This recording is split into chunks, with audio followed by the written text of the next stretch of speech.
নমস্কাৰ। আজি আমি চৰাইদেউ আৰু শিৱসাগৰ জিলাৰ বানাক্ৰান্ত ছাত্ৰ ছাত্ৰীসকলৰ মাজত উপস্থিত হৈছোঁ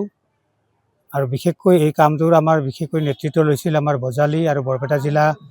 বিদ্যালয়সমূহৰ পৰিদৰ্শক মহোদয় শ্ৰদ্ধাৰ বিতোপন হাজৰিকাদেৱৰ নেতৃত্বত আৰু বজালী আৰু বৰপেটা জিলা অধিবিদ্যা পৰিষদৰ উদ্যোগত বৰপেটা জিলাৰ বিভিন্ন শিক্ষক সংগঠনৰ সহযোগত আমি বানাক্ৰান্ত ছাত্ৰ ছাত্ৰীসকলক কিবা এটা সাহায্য কৰিম বুলি আমি বৰঙণি বিভিন্ন শিক্ষা সংস্থাসমূহৰ পৰা সংগ্ৰহ কৰিছোঁ আৰু সেইখিনি আজি আমি দুয়োখন জিলাতে বিতৰণ কৰিলোঁ আৰু আমি দুয়োখন জিলাতে 100 ষ্টুডেণ্ট আমি টাৰ্গেট কৰিছোঁ। ইতিমধ্যে আমি শিৱসাগৰ জিলাৰ 100 ষ্টুডেণ্টক বিতৰণ কৰিলোঁ আৰু এতিয়া আমি চৰাইদেউ জিলাৰ বানাক্ৰান্ত ছাত্ৰ ছাত্ৰীসকলক বিতৰণ কৰিছোঁ। আৰ্থিক সাহায্য 5,000 টকা কৰি প্ৰত্যেক ষ্টুডেণ্ট। বিদ্যালয় 100জন ছাত্ৰ আমি এইখিনিত আমাৰ বিদ্যালয়সমূহৰ পৰিদৰ্শক মহোদয়ে সহযোগ কৰিছে। আমি শিৱসাগৰ আৰু চৰাইদেউ জিলাৰ বিভিন্ন সংবাদ গোষ্ঠীৰ পৰা অহা আপোনালোক আটালৈকে নমস্কাৰ জনাইছোঁ। আমি ইতিমধ্যে বৰপেটা জিলাৰ মাননীয় বিদ্যালয়সমূহৰ পৰিদৰ্শক মহোদয়ৰ পৰিকল্পনা মতে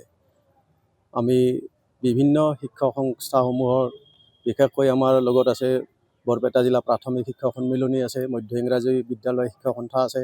হাইস্কুল শিক্ষক সন্থাৰ বৰপেটা জিলা সমিতি আছে, মাধ্যমিক শিক্ষক কৰ্মচাৰী সন্থাৰ বৰপেটা জিলা সমিতি আছে, শিক্ষক কৰ্মচাৰী সন্থাৰ বৰপেটা জিলা সমিতি আছে, প্ৰিন্সিপাল ফৰাম আছে। এনেকৈ আমাৰ সকলো শিক্ষক সংগঠন লগতে বৰপেটা আৰু বজালী জিলাৰ অধিবিদ্যা পৰিষদৰ উদ্যোগত আমি আৰ্থিক সাহায্য সংগ্ৰহ কৰিছিলোঁ আৰু বৰপেটা আৰু বজালী জিলাৰ সকলো শিক্ষকে অকুণ্ঠভাৱে আমাক সহায় সহযোগ কৰিছে আৰু আজি আমি সৌভাগ্যক্ৰমে আমি চৰাইদেউ আৰু শিৱসাগৰ জিলাৰ বানাক্ৰান্ত ছাত্ৰ ছাত্ৰীসকলৰ পৰিয়ালবৰ্গলৈ আমি আৰ্থিক সাহায্য হিচাপে আমি তেওঁলোকক সহযোগিতা কৰাৰ কাৰণে আমি প্ৰস্তুত হৈছোঁ। আমি ইয়াৰ মাজতে আমাৰ শিৱসাগৰ জিলাৰ কেইবাখনো বিদ্যালয়ৰ 100গৰাকী ছাত্ৰ ছাত্ৰী নিৰ্বাচিত কৰি প্ৰতিগৰাকীলৈকে আমি 5,000 টকাকৈ আৰ্থিক সাহায্য আগবঢ়াইছোঁ আৰু চৰাইদেউ জিলাৰো 4খন হায়াৰ ছেকেণ্ডেৰী স্কুলৰ এখন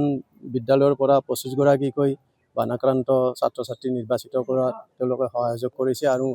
আমি মুঠতে 100গৰাকী ছাত্ৰ ছাত্ৰীক বিশেষকৈ 10মান শ্ৰেণী আৰু দ্বাদশ শ্ৰেণীৰ ছাত্ৰ ছাত্ৰীক তেওঁলোকে যাতে আগবাঢ়িব পাৰে, এই দুৰ্দশাগ্ৰস্ত পৰিৱেশটো পাৰ হৈ তেওঁলোকে যাতে শিক্ষাত মনোনিৱেশ কৰিব পাৰে তাৰ কাৰণে আমি তেওঁলোকক সামান্য পৰিমাণৰ মানৱীয় দৃষ্টিকোণৰ ফালৰ পৰা তেওঁলোকক আমি এই সাহায্যখিনি আগবঢ়াইছোঁ। যিকোনো খবৰৰ বাবে যোগাযোগ কৰক 9181 307 221 আমাৰ এই নম্বৰত।